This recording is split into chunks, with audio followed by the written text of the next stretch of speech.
ई-लाइट study platform पर आप सभी का स्वागत है। इस सीरीज में हम डिस्कशन कर रहे हैं जूनियर ऑफिस असिस्टेंट आईटी के मॉक टेस्ट के बारे में। आज का लेक्चर नंबर 2 है। इसमें हम पढ़ेंगे 51 से आगे के प्रश्न। आपको पहले बता दें, हमारी टीम आप लोगों के लिए एक किताब लेकर आई है। इस किताब में आपको मिल रहा है 10 मॉक टेस्ट। ये ऐसे मॉक टेस्ट है जो कि संभावित प्रश्न है जीओटी की परीक्षा के लिए। हमारी टीम का यह अनुमान है कि इसमें से आपको बहुत से प्रश्न वहाँ पर जब आप 21 मार्च 2021 को परीक्षा देंगे देखने को मिलेंगे। इस सीरीज का जो प्रारूप बनाया गया जिसमें 120 कंप्यूटर के प्रश्न है और 50 प्रश्न सामान्य ज्ञान के सम्मिलित किए गए हैं, जिसमें आपको जनवरी माह तक के करंट अफेयर भी हमारी टीम के द्वारा अवेलेबल करवाया गया है। इसी सीरीज में आपको इस किताब के अंतिम पन्नों में मिलती है ओएमआर सीट। उसके साथ आपने प्रैक्टिस करनी है। उसके साथ में ही आपको प्रिंटेड फॉर्म में आंसर की भी अवेलेबल करवाई गई है। यदि आप इस पूरे के पूरे सेट को लगाते हैं तो निश्चित तौर से आपको जब आने वाली ये परीक्षा होगी इसमें आपको बहुत ही लाभ मिलेगा। आज आपको बता दें, इस सीरीज को यदि आप परचेज करते हैं तो आपको डिस्काउंट मिल रहा है। आज महज 199 रुपीज़ में आप 10 के 10 मॉक टेस्ट प्राप्त कर सकते हो। आने वाले समय में इसकी कॉस्ट 280 हो जाएगी। तो पिछले कल के वीडियो में हमने 1 से लेकर 50 तक के प्रश्न पढ़े थे मॉक टेस्ट सीरीज नंबर 1 के। आपको बता दें, इस किताब में इसी तरह से देखिए आपको 10 मॉक टेस्ट मिलेंगे पूरे के पूरे। उसके बाद उसके आंसर की अटैच की गई है। लास्ट में आपको इसके लिए ओएमआर सीट भी दी गई है। देखिए इस तरह का इसका कुछ प्रारूप है। आपको बता दें, पिछले कल हम इसको पढ़ चुके हैं और आपने देख लिया होगा प्रश्नों का स्तर यहाँ पे बहुत ही बेहतरीन तरीके से लिया गया है। और ये ऐसे प्रश्न है, इसमें अधिकतर प्रश्न जिनके रिपीट होने के चांसेस बहुत ही ज़्यादा है। ये मॉक टेस्ट हमने सिर्फ प्रैक्टिस के लिए नहीं बनाया है। ये आपको ये मान के चलिए कि सार है आपकी जो हमारी जीआईटी की किताब भी है। यदि वो किताब भी आपने परचेज नहीं की तो आप उसे भी study.in से परचेज कर सकते हो। अब आपको ये सार लेकर हमारी टीम आई है। तो आज हम इसमें पढ़ेंगे क्वेश्चन नंबर 51 से आगे। 51 में पहला इसमें 51 नंबर क्वेश्चन है, an object oriented programming language sports. देखिए किसको सपोर्ट करती है, तो आपने इसका उत्तर देखिए यहाँ पे यदि आप इसके ऑप्शन पढ़ेंगे तो आपको लग रहा होगा इनहेरिटेंस है, पॉलीफॉर्मिज्म है, डाटा एब्स्ट्रैक्शन है और ऑल ऑफ द अबव है। तो इस प्रश्न का सही उत्तर है ऑप्शन नंबर डी। ये प्रश्न भी पहले किसी न किसी कॉम्पिटिटिव एग्जाम में 1 या 2 बार पूछा जा चुका है। Cutting and copying text items are placed on. देखिए जो कट और कॉपी वाली आइटम्स होती है वो कहाँ पे प्लेस्ड होती है, हमेशा याद रखिएगा। क्लिप बोर्ड में ये ऑप्शन से अवेलेबल होती है। और आपको मैं एक यहाँ पे टिप्स देना चाहूँगा, जब भी आप इस परीक्षा में बैठने के लिए जाएँ तो कम से कम 1-2 दिन आपने MS वर्ड की जो डिफरेंट तरह की ऑप्शन होती है, हमारे यदि लेक्चर आपने सुने होंगे तो वहाँ पर मैंने आपको बताया था कि जितने उसके मीनूज होते हैं, शॉर्टकट कीज़ होती है, एक बार थोड़ा सा उसकी प्रैक्टिस कर लीजिएगा वर्ड, एक्सेल और पावर पॉइंट के ऊपर। निश्चित तौर पर आपको वहाँ से भी लाभ मिलेगा। अगला प्रश्न है, The function used to add the cells based on some given criteria in Excel। तो देखिए इसके लिए हम किसका इस्तेमाल करते हैं, यहाँ पे देखिए ऑप्शन नंबर सी इस प्रश्न का सही उत्तर है सम इफ और ये ब्रैकेट्स है, ठीक है जी। इसका इस्तेमाल किया जाता है the function used to add the cells based on some given criteria. Criteria का मतलब देखिए सिंपली तो हम इसमें इक्वल टू सम का इस्तेमाल भी कर लेते हैं, आगे सेल की रेंज दे देते हैं। जब आपने कोई क्राइटेरिया वहाँ पे फिक्स करना है तो उसके लिए हम इफ का इस्तेमाल करते हैं। इसको आप लोग याद रखिएगा। Which view is shown in the presentation of slides in the conference.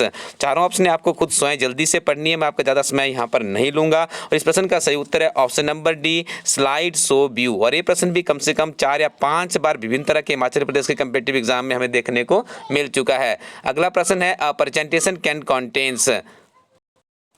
Title slider है इसमें और स्पीकर नोट्स है, ऑडियंस हैंडआउट्स है और ऑल ऑफ द अबव है। तो आपको बता दें ये सारी की सारी चीज़ें आपको पावर पॉइंट में मिलती है। देखिए इसमें से MS word, excel, power points में आपको निश्चित तौर से कम भी 7 प्रश्न देखने को मिलेंगे, क्योंकि आपका जो सिलेबस है उसके अकॉर्डिंग टू ही यदि बात की जाएगी और पेपर भी उसी तरह से आधार पर हमें देखने को मिलेगा।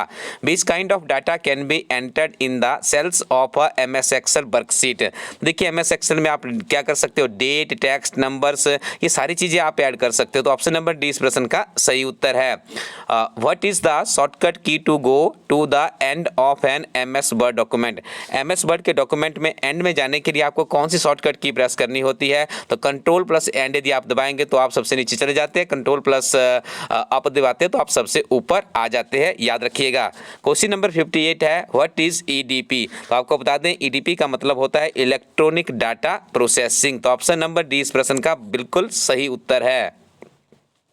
अगला प्रश्न है the main parts of computers are. देखिए कंप्यूटर्स के मेन पार्ट्स को कितने भागों में डिवाइड किया जाता है, तो यहाँ पे देखिए ऑप्शन नंबर ए इस प्रश्न का सही उत्तर है।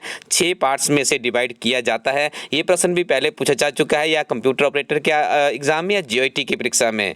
Next one is computation and logical operations are performed by the. देखिए जितने भी ये लॉजिकल या कैलकुलेशन से संबंधित जितने भी ऑपरेशंस है कहाँ पे परफॉर्म होते हैं, तो आप याद रखिएगा एएलयू में ही परफॉर्म होते हैं। This is also very important question. Next one is the part of a computer that coordinates all its functions in is called its। तो इसे क्या कहा जाता है, उसे कहा जाता है यहाँ पे control unit. Option number D इस प्रश्न का सही उत्तर है।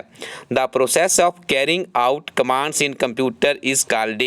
देखिए कंप्यूटर की जो कमांड्स होती है जब कैरी आउट होती है तो उसे क्या कहा जाता है। देखिए इस प्रश्न का यहाँ पे यदि आप थोड़ा सा यदि आपने हमारे लेक्चर सीरीज सुनी होगी तो उसे कहा जाता है एग्जीक्यूशन। ठीक है जी, यहाँ पे ऑप्शन नंबर डी इस प्रश्न का सही उत्तर है, एग्जीक्यूटिंग इसे कहा जाता है।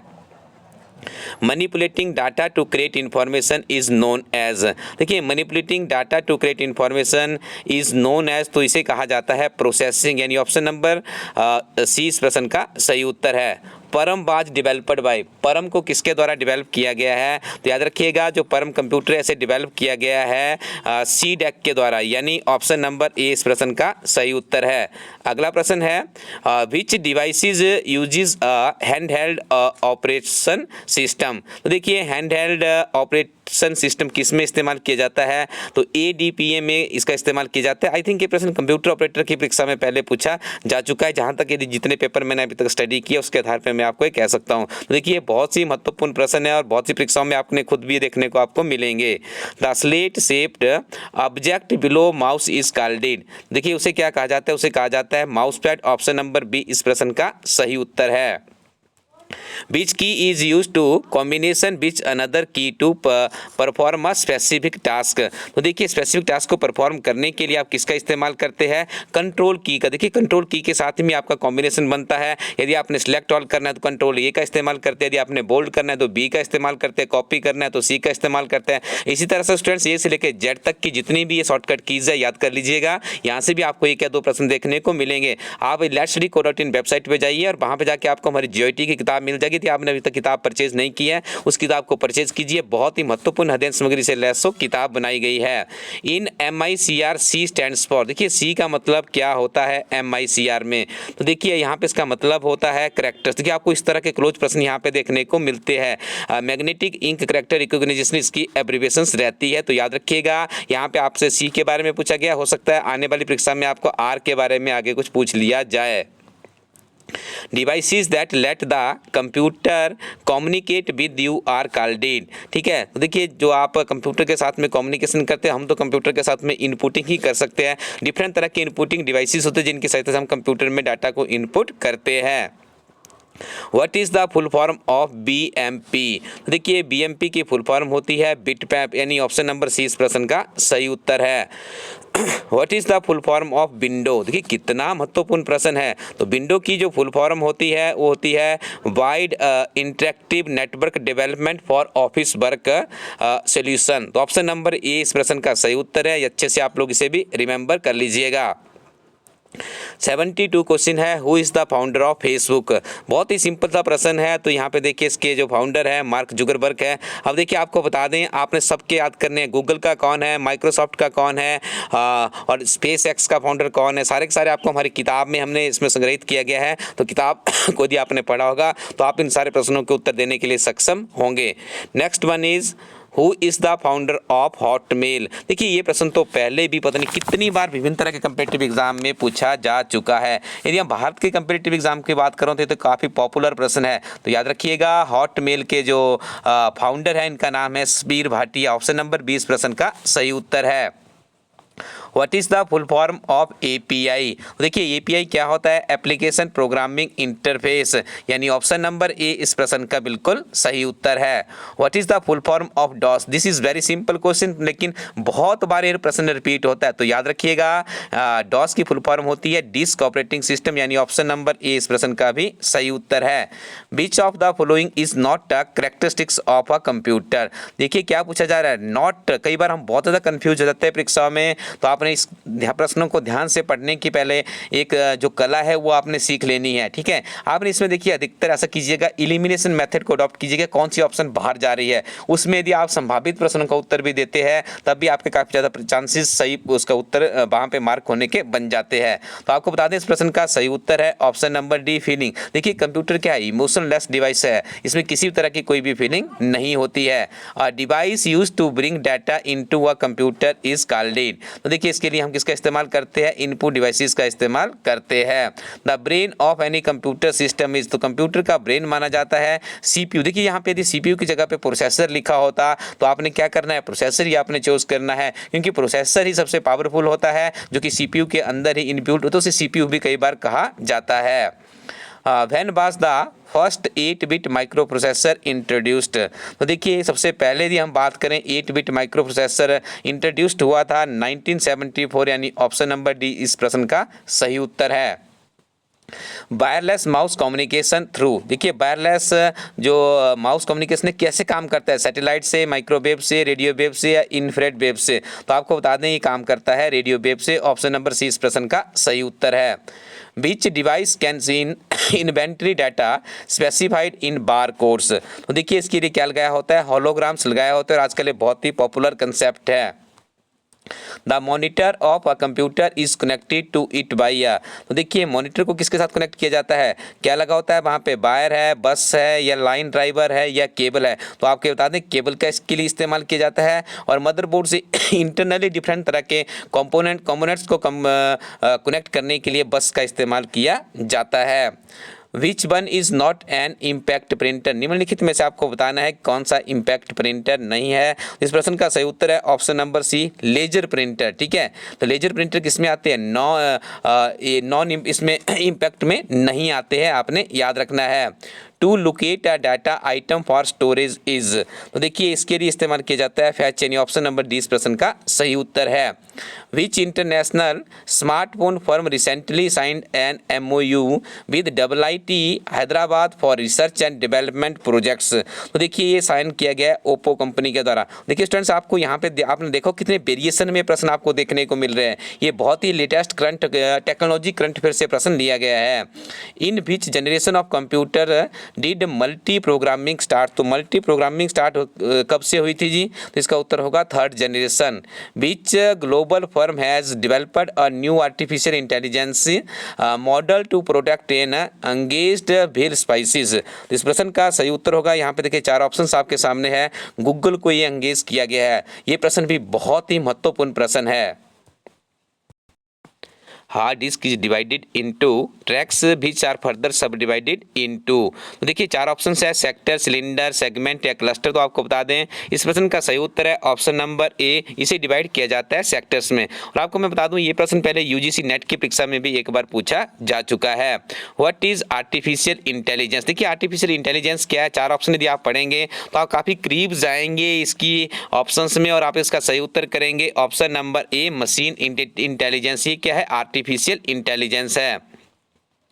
The illusion or tricks used in movies are known as special effects and is often abbreviated as। तो देखिए इसे एब्रीवेटेड किया जाता है FX, यानी ऑप्शन नंबर डी इस प्रश्न का सही उत्तर है। देखिए कुछ प्रश्न आपको थोड़े डिफिकल्ट स्तर के भी मिलेंगे क्योंकि परीक्षा का स्तर ही ऐसा रहता है, कुछ आपको बहुत सिंपल मिलेंगे, कुछ आपको मीडियम स्तर के मिलेंगे, कुछ आपको बहुत ही टफ मिलते हैं। बस आपको इनके बीच में एक बैलेंस बनाने की आदत डेवलप करनी होगी और 10 मॉक टेस्ट यदि आप कर लेते तो निश्चित तौर से आपकी ये हैबिट बन जाएगी। An artificial intelligence satellite can be tracked very precisely from the earth by using. तो इसके लिए देखिए इसका इस्तेमाल किया जाता है, यहाँ पे इसका सही उत्तर होगा ऑप्शन नंबर ए, यानी Doppler effect is the right answer here. ठीक है, ऑप्शन नंबर ए इस प्रश्न का सही उत्तर है। लैन स्टैंड्स फॉर, तो देखिए लैन स्टैंड्स फॉर किसका मतलब होता है, लोकल एरिया नेटवर्क, यानी ऑप्शन नंबर ए इस प्रश्न का सही उत्तर है। बहुत बार प्रश्न भी पहले पूछा जा चुका है। The primary goal of a computer system is to turn data into. तो देखिए इसके लिए इसका सही उत्तर होगा यहाँ पे C, information is the right answer. Which social media launched its express wifi in India. तो देखिए यदि हम बात करें एक्सप्रेस वाईफाई इंडिया में जो लॉन्च किया जा रहा है किसके द्वारा किया जा रहा है, फेसबुक के द्वारा किया जा रहा है। ऑप्शन नंबर ए इस प्रश्न का सही उत्तर है। Which is the smallest of the following computer. देखिए सबसे इसमें यदि बात करें स्मॉलेस्ट छोटे की बात की जा रही है, डेस्कटॉप, नोटबुक, डेस्कटॉप या वर्कशॉप, तो आप इसका उत्तर करेंगे नोटबुक क्या है सबसे छोटा कंप्यूटर्स माना जाता है। टू और more computers connected to each other for sharing information forum तो देखिए इसके लिए हम किसका इस्तेमाल करते हैं, नेटवर्क का इस्तेमाल करते हैं, ठीक है जी। Next one is the channel rate of data transmission is measured in, तो इसका सही उत्तर होगा option number D, bit per second में इसे मेजर किया जाता है। Which of the following device is available to share a data in short distance? Short distance के लिए हम किसका इस्तेमाल करते हैं, ब्लूटूथ का इस्तेमाल करते हैं, काफ़ी पॉपुलर रहा है। जैसे अभी तो आपके पास वाईफाई आ चुका है, लेकिन पहले वाईफाई से पहले सबसे ज़्यादा पॉपुलर डाटा ट्रांसफ़र करने के लिए किस चीज़ का इस्तेमाल किए जाते तो होता था bluetooth. 99 is if a computer on the network shares resources for other to use it is called it, तो इसे क्या कहा जाता है। तो यहाँ पे हम आपको बता दें इस प्रश्न का सही उत्तर है option number A, server is the right answer. MAN refers to, तो देखिए लैन मैन बैन की फुल फॉर्म तो आपको याद रखनी है, ये तो आपसे पूछी ही जाएगी क्योंकि बहुत ही बहुचर्चित प्रश्न है। तो मैन रेफर टू मैन का मतलब होता है मेट्रोपॉलिटन एरिया नेटवर्क, लैन का लोकल एरिया नेटवर्क हो गया, और दूसरी तरफ आप बात करेंगे बैन की तो इसके आपने क्या करना है, वाइड एरिया नेटवर्क करना है। तो स्टूडेंट्स यहाँ पे हमने देखिए 2 लेक्चर्स कवर कर लिए 50-50 क्वेश्चन के। अब आपके पास 70 क्वेश्चन हैं, इनको हम अगले वीडियो में कल आपको 5 बजे तक 3 से 5 बजे के बीच में वीडियो हम अपलोड कर देंगे, तो आप बने रहिए हमारे साथ में। और अब मैं आपको बता दूं आपको ये मॉक टेस्ट कैसे परचेज करने हैं। देखिए आपको कुछ नहीं करना है, आपको सिंपली इलास्टडी की वेबसाइट पे जाना है, इस वेबसाइट पे जाइएगा ilastudy.co.in पे। उसके बाद एक बार थोड़ा सा इंडेक्स चेक कर लीजिएगा जो जो किताब आपको चाहिए। जैसे आपको जीआईटी की किताब चाहिए तो आपने उस किताब पे जाना है, डिस्क्रिप्शन में जाइए, उस किताब के कंटेंट्स देख लीजिए। 60 चैप्टर्स इस किताब में है, 656 पेजेस की ये किताब है, बहुत ही नवीनतम सिलेबस प्रणाली इस किताब में संग्रहित की गई है। इस तरह से सबसे ऊपर आपको मिल जाएगी जीआईटी के 10 मॉक टेस्ट है, वो भी आपने जरूर लगाने हैं अपनी परीक्षा में जाने से पहले। और आज आपको जैसा मैंने पहले भी बताया कि एक स्पेशल ऑफर चल रहा है 199 रुपीज़ का, तो इसे अवेल कीजिएगा, जल्दी से आप ऑर्डर कीजिएगा। सुबह आपको यहाँ से पोस्ट हो जाएगा और उसके बाद 3 से 5 दिनों में आपके पास पहुँच जाएगा। विभिन्न तरह की किताबों को परचेज करने के लिए आप इस वेबसाइट को विजिट कर सकते हो। Thank you very much, keep watching इलास्टडी यूट्यूब चैनल।